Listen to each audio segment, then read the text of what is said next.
Hello and welcome to another video. Today I'm going to do the Lymechella tag started by Aviva Pelton. I don't have Lyme disease, but I have ME, and a lot of the questions are very applicable, and I thought it would give you a bit of an insight into my attitude to living with a chronic illness. The tag is also festival themed, so maybe we could do the MEonbury tag because Glastonbury's this weekend and Coachella was ages ago now. The rules of the tag are wear something festivally and answer the questions. So I'm wearing some flowers, some curls, floaty flowery top. So let's get on with it. The first question is, what's the Spark Notes version of your health story?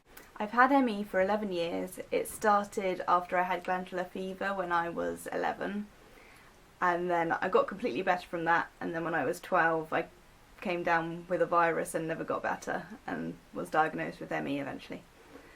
And over the years I've had ups and downs with how much energy I have had. At my worst I was housebound for several months, and that was in my GCSE year. I did 6 GCSEs in the end, at home on the dining table, with 20 minutes doing the exam and then 20 minutes lying down, and I managed to get through it. I got better and better from there. In the summer of 2010 I thought I was completely better, so I headed off to university in the September, and then after a while of being at university I had a relapse, and then I had to come home and didn't ever manage to get back there. Question 2 is, what's your favourite Coachellaesque song? I've looked up the lineup for Coachella this year, and Florence and the Machine were playing. She's playing at Glastonbury too, so I thought The Dog Days Are Over would be pretty good, because that sounds like something I want to dance to. Question 3 is, share a fun fact about yourself that isn't health related. I have a sewing machine, but I've only done a couple of projects so far, and I'm working at the moment on my first piece of clothing, so I'm pretty excited about that. Question 4 is, how did you end up on YouTube? I discovered that YouTube was more than just music videos and funny videos about 2 years ago, and I straight away thought that it would be really cool to do, and it's taken me about 2 years to work up the courage to do it. It's also the first time I've really got involved with the chronic illness online community, which is really awesome, and I sort of wish I'd done it a bit sooner. Question 5 is, what is your favourite item of comfy clothing? And I went for these pyjamas. They're really comfy and cosy. Question number 6 is, what is one thing you would tell your past self regarding health? Don't stop getting tested for things just because you've been diagnosed with ME.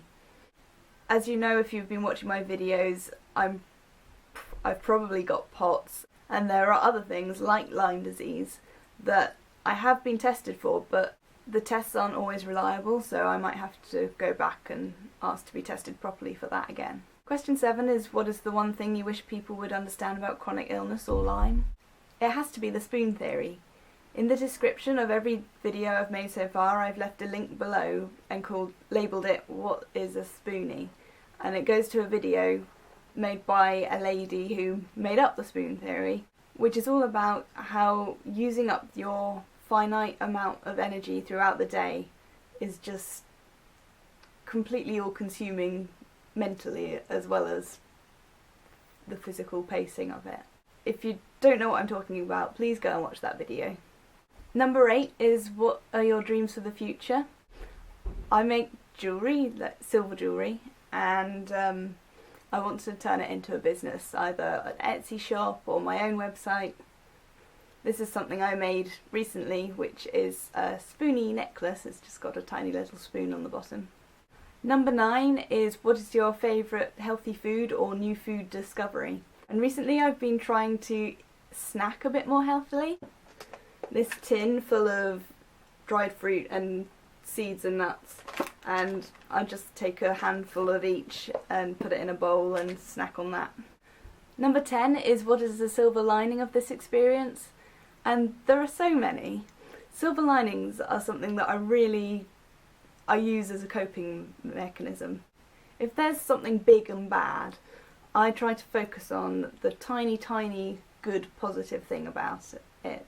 And there will be something if you look hard enough, and it might be completely insignificant to the big bad thing. So say there's an event I can't go to, but I get to watch a film or watch something cool on TV instead. It sucks that I can't go to that thing I was looking forward to, but if I just focus on enjoying what I can, then it makes everything a whole lot better, less frustrating. It doesn't always work, but it's worth a try. So a silver lining of the whole experience, I would say, is meeting a lot of my friends. I went down a year at school because I missed so much. So many of my friends that are still my friends now are a year younger than me, and I wouldn't have met any of them if I hadn't have had ME. Question 11 is, you're stuck in bed, what movie or show do you turn on? And I'm not always well enough to watch a screen when I'm stuck in bed, but if I am, I might watch something on Netflix like Community or Black Books, which would cheer me up and make me laugh. Or I watched Once Upon a Time recently, which is just fantasy and fun and just takes me away from the situation I'm in at the moment. Question 12 is, what is your favourite inspirational quote right now? It's from Rudyard Kipling's If you can meet with triumph and disaster and treat those two imposters just the same. To me that means you can be happy even if you're in a sucky situation. It's important to me that I can be happy within myself even whilst having a chronic illness. Question 13 is, name something brave you did recently, and that is starting YouTube. Question 14 is, quick, name a petite joy you've experienced recently. This is my dog Tilly. I've had her for about 8 years, and on a bad day she cheers me up and I can stroke her. She encourages me to go outside, which is a good thing, and she's an all-round good mood lifter, aren't you? Tills. Hello. Oh. And I think I might make a whole video about her soon, so stay tuned for that. And that's it for the Lymechella tag, or the MEonbury tag. I'll leave links to Aviva's original video and channel down below. She does make some really good videos about what living with a chronic illness is like.